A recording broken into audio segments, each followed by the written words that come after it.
신약성경 4쪽에 있습니다. 마태복음 4장 말씀입니다. 마태복음 4장 1절에서 10절까지의 말씀입니다. 1절에서 10절까지의 말씀 저희 한 목소리로 봉독하시겠습니다. 그때 예수께서 성령에게 이끌리어 마귀에게 시험을 받으러 광야로 가사 40일을 밤낮으로 금식하신 후에 줄이신지라. 시험하는 자가 예수께 나와서 이르되 내가 만일 하나님의 아들이었든 명하여 이 돌들로 떡덩이가 되게 하라. 예수께서 대답하여 이르시되 기록되었으되 사람이 떡으로만 살 것이 아니요 하나님의 입으로부터 나오는 모든 말씀으로 살 것이라 하였느니라 하시니, 이에 마귀가 예수를 거룩한 성으로 데려다가 성전 꼭대기에 세우고 이르되 내가 만일 하나님의 아들이었든 뛰어내리라. 기록되었으되 그가 너를 위하여 그의 사자들을 명하시리니 그들이 손으로 너를 받들어 발이 돌에 부딪히지 않게 하리로다 하였느니라. 예수께서 이르시되 또 기록되었으되 주 너의 하나님을 시험하지 말라 하였느니라 하시니, 마귀가 또 그를 데리고 지극히 높은 산으로 가서 천하만국과 그 영광을 보여 이르되 만일 내게 엎드려 경배하면 이 모든 것을 내게 주리라. 이에 예수께서 말씀하시되 사탄아 물러가라. 기록되었으되 주 너의 하나님께 경배하고 다만 그를 섬기라 하였느니라. 아멘. 기도하시겠습니다. 주님, 우리는 지금도 이스라엘의 광야에 살던 것과 같이 예수님께서 40일을 광야에서 시험 받으신 것과 같이 이때를 살아가고 있습니다. 여전히 세상은 우리 안목의 정욕, 육신의 정욕, 이생의 자랑으로 자꾸만 미혹하려고 합니다. 약속을 떠나 살게 하려고 합니다. 그러나 오늘도 예수님의 본을 받아 하나님께서 이스라엘을 출애굽시키셨던 것을 본을 받아 광야에서의 삶이 어떤지 우리의 삶에서 주님의 인도하심만을 받고 살아가기를 소망합니다. 날마다 기도하며 말씀에 힘써 하나님께서만이 우리의 기댈 곳이 우리의 본향이요 우리가 모든 것을 행할 수 있는 능력이심을 믿고 나아가게 하여 주시옵소서.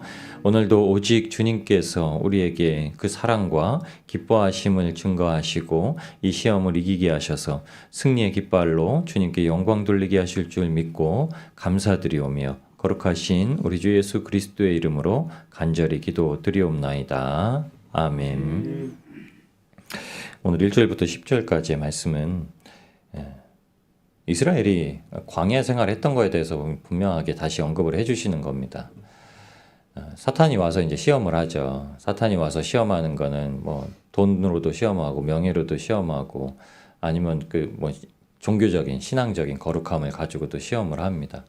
그러니까 신앙생활하는 저희는 교회 다니는 저희는 이 세 가지가 제일 큰 것 같아요.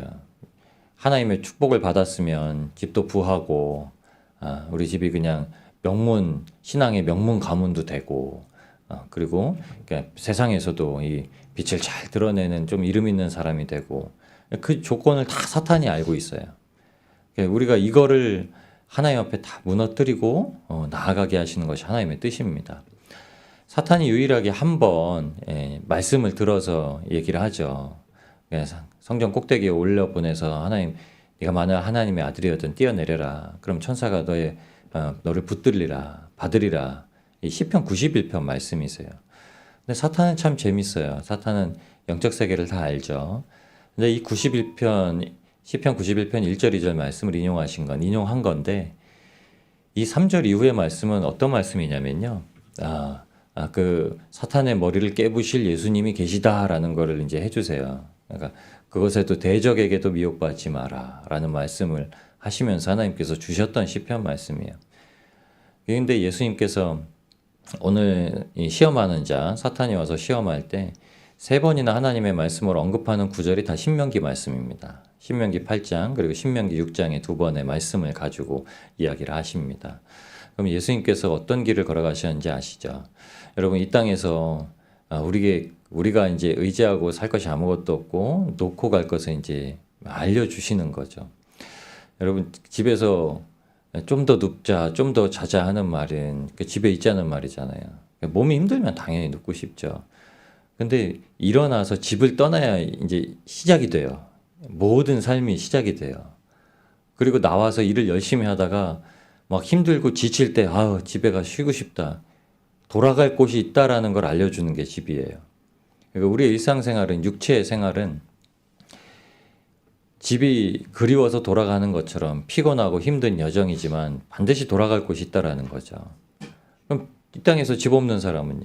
집이 좁고 막 정리도 안 되고 어수선하고 그러면 집에 들어가면 쉬겠습니까? 집 치우느라 정신이 없죠. 집에 들어가서 쉬는 것도 아니고. 그러니까 인생이 고달프다라고 얘기하죠. 근데 하나님이 계시면은 인생이 안 고달프고 하나님이 안 계시면 인생이 고달픈 거예요. 하나님이 계시면 그것조차도 감사한 거고 하나님이 안 계시면 그것조차도 불평이고 불만이고 어렵고 힘든 거예요. 그래서 신앙인들은요. 배부른 소리 하고 있네라는 말도 해야 돼요. 아니 기도하고 살 수 있어? 진짜 배부른 소리 하고 살다. 말씀 안 보고도 살 수 있어? 야 진짜 배부른 소리 한다. 어?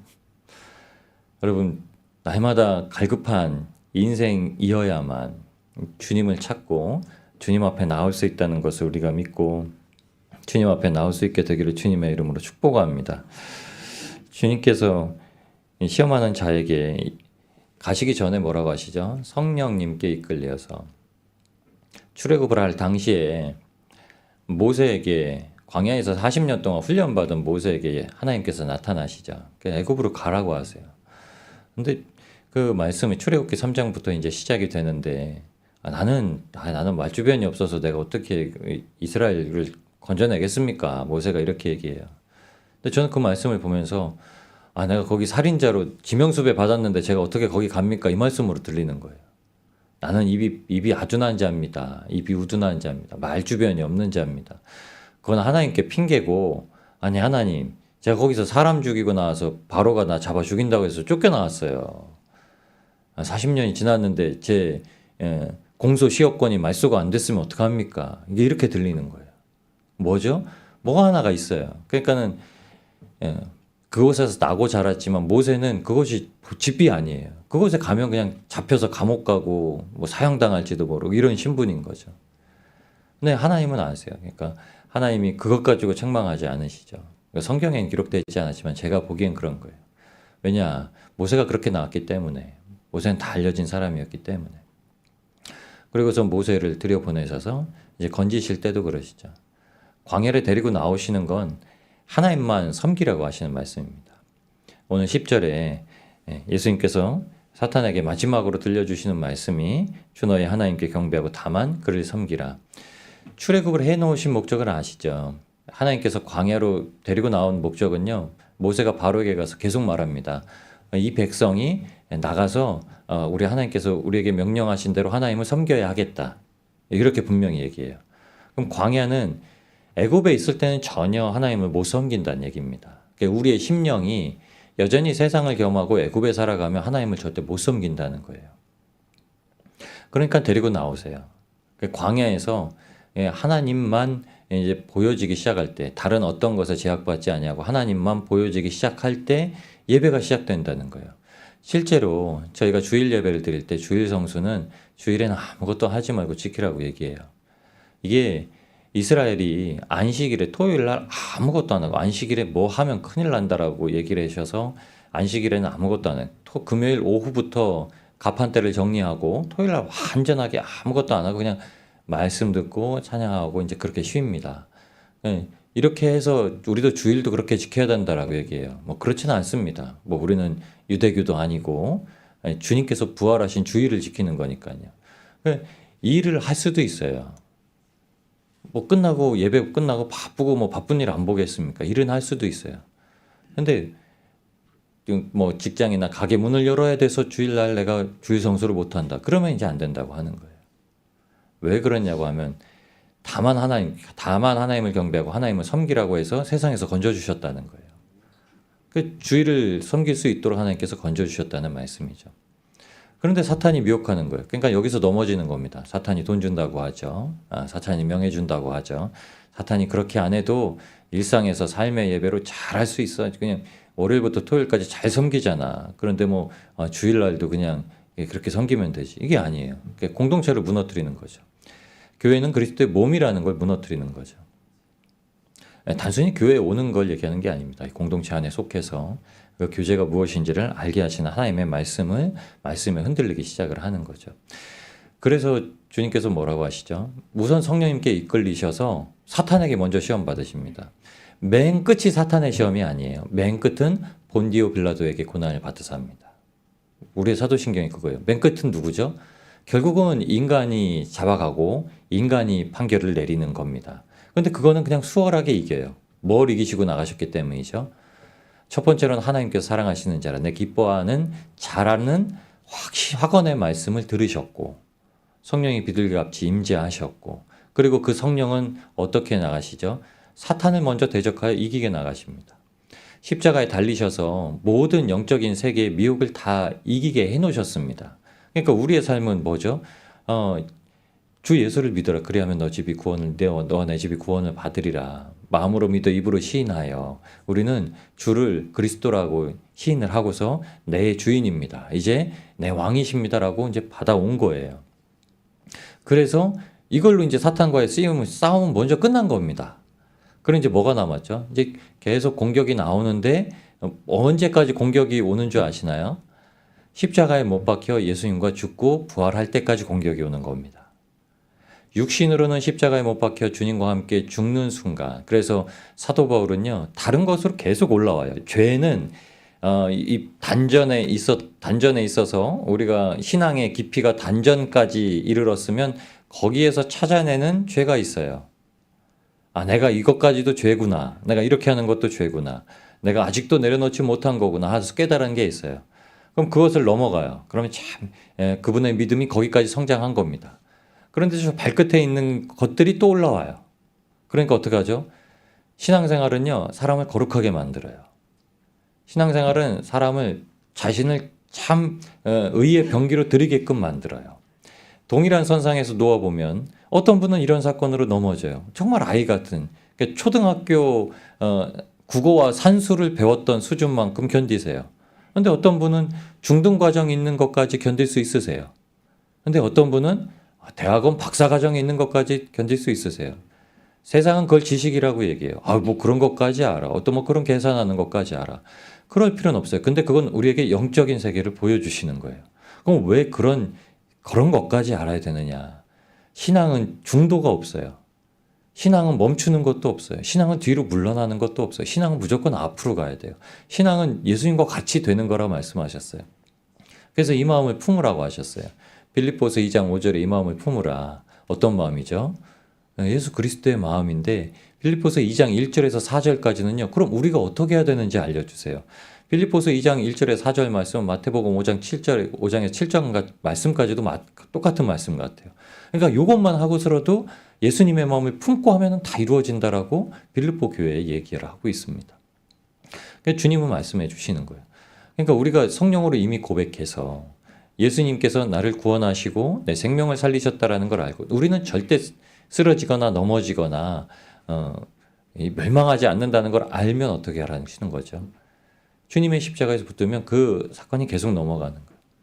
겟세마네 동산에서 사람들에게 잡힐 때도, 유다에게 배신당할 때도, 가야바와 그 제사장에게 판결을 받을 때도, 그리고 형을 집행할 수 있는 권한으로 빌라도 앞에 서도 예수님은 아무런 두려움이 없으셨다는 거예요. 이미 겟세마네 동산에서 하나님과 씨름하셨기 때문에요.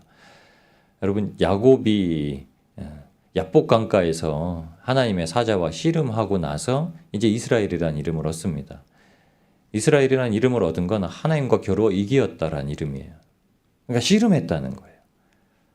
예수님께서 광야에서 우리에게 보여주신 건 40일 동안 줄이고 육신으로 줄여도 하나님의 입으로부터 나오는 모든 말씀으로 살 수 있다는 걸 보여주신 거예요. 광야가 그곳이었다는 거예요. 그러면 이스라엘은 실패했지만 신명기 말씀을 통해서 2세대 광야에서 태어나서 할례를 받지 못했던 진짜 가나안에 들어가서 살아야 될 그 세대에게 모세가 하나님께서 주셨던 말씀을 재차 언급을 하시면서 이길 수 있다라고 들려주시는 말씀을 여기서 3차 언급을 하시는 거예요. 모세는 두 번째 얘기했고 예수님께서는 광야에서 세 번째 우리에게 언급해 주시는 겁니다. 그러니까 우리는 이 약속에 절대 지지 않는다고 하는 거예요. 이미 애굽에서 건지셨고 그 애굽은 이제 돌아갈 수 없는 것. 애굽의 가마에서 나온 모든 것들도 이제 우리가 즐겨하지 않을 것. 근데 광야에서 오히려 만나만 즐거워할 것. 그리고 하나님께서 약속하신 땅에 거둘 소산이 있는 것. 가나안의 약속은 이거였습니다. 광야에서는 맨날 한 가지만 먹었어요. 만나만 먹었어요. 이거 뭔지 아시죠? 이 땅에서 우리가 하나님의 말씀 한 가지만 먹고 산다는 걸 약속해 주신 거예요. 다른 거는 없습니다. 우리가 여러 가지 먹어요. 빵도 드시고 밥도 드시고 아니면 만족하는 건요. 내가 정말 사랑하는 사람이 맛있게 먹는 것만 봐도 배가 부르다고 하죠. 그런데 이 모든 것이요. 하나님의 말씀 가운데 이루어지면 된다고 하시는 거예요. 그리고 나서 이제 정탐을 보내셔서 가나안 땅에서 보여주신 게 이스라엘에게 보여주신 게 뭐냐면요. 정말 큰 포도송이 정말 나무의 에덴 동산과 같이 풍성하게 열렸던 실과 이건 또 애굽에서 그들이 즐겼던 것과는 다른 그런 것입니다. 그러니까 하나님께서 그들이 수고하지 않은 것을 거두어 먹는다고 말씀을 하셨거든요. 그게 약속되어 있는 겁니다. 이 땅 가운데선 밥을 해도 수고하고 먹고 뭐 해도 수고하고 먹습니다. 그러나 저 하늘에서는 이제 하나님께서 우리에게 만족해 주시는 시점이 단 한 가지로만 집중되게 하시는 때가 옵니다. 예수님께서 그때를 위해서 이 땅에서 모든 것을 하나님께 초점 맞추고 살아가실 수 있었던 방법은 첫 번째 성령님께 이끌리시는 것. 여러분 항상 성령님께 이끌리셔야 돼요. 하나님께서 우리에게 어느 길로 가게 하시는지 무엇을 하게 하시는지 어떻게 해야 되는지 다 말씀해 주시는 거예요. 그러려면은 다 물어봐야죠. 우리 인생에 좋은 스승이 있고 참 좋은 조언을 받을 사람이 있다는 게 왜 좋은지 아시나요? 내가 그걸 어떻게 해야 될지 모를 때 물어볼 수 있는 거예요.